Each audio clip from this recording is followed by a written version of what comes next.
जवाब जमा कराइण जो हुकुम ॾेई छॾियो आहे।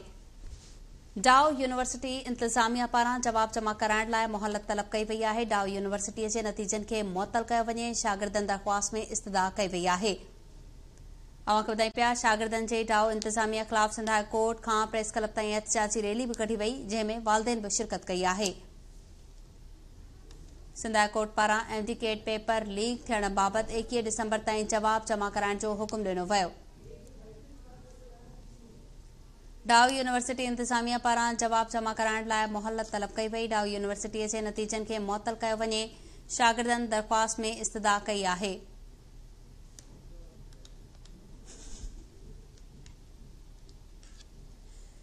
अवां खे ॿुधायूं पिया, शागिर्दनि डाउ इंतिज़ामिया ख़िलाफ़ सिंध हाई कोर्ट में प्रेस क्लब ताईं एहतिजाजी रैली कढी वई, वालिदैन बि रैली में शिरकत कई आहे।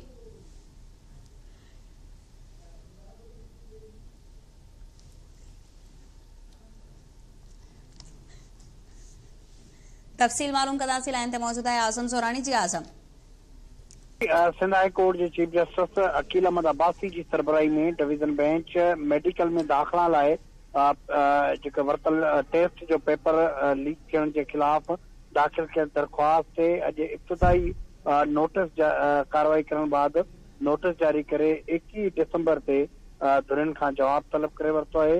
अदालत पंहिंजे हुकुम में जेको आहे चयो आहे त एडमिशन जो जेको प्रोसेस आहे उहो उनखे जेको आहे सो हतमी जेको आहे सो न कयो वञे ऐं ईंदड़ ॿुधणी ताईं जेको आहे सो सिहत खाते समेत डाउ यूनिवर्सिटी जो VC ऐं जेके ॿिया अख़्तियारियूं आहिनि उहे जवाब दाख़िल कराइनि। अॼु वॾी तादाद में शागिर्द जेके आहिनि उहे अदालत में पेश थिया, जेके सिंध जे मुख़्तलिफ़ इलाइक़नि मां आया, सुबुह खां वठी अदालत में मौजूदु हुया। उन्हनि पारां दरख़्वास्त में इहो मौक़िफ़ अख़्तियार कयो वियो त डाउ यूनिवर्सिटी पारां मेडिकल में दाख़िला लाइ जेका टेस्ट वरिती वई उनजो पेपर जेको आहे उहो लीक थी वियो ऐं उन जे जेको आहे नतीजे में जेका मेरिट आहे उहो सख़्तु मुतासिर थी आहे। उनजे ख़िलाफ़ लाॻापियल अख़्तियारनि खे शिकायत कई वई, पर उनजे बावजूदि अख़्तियारनि उनजो नोटिस न वरितो।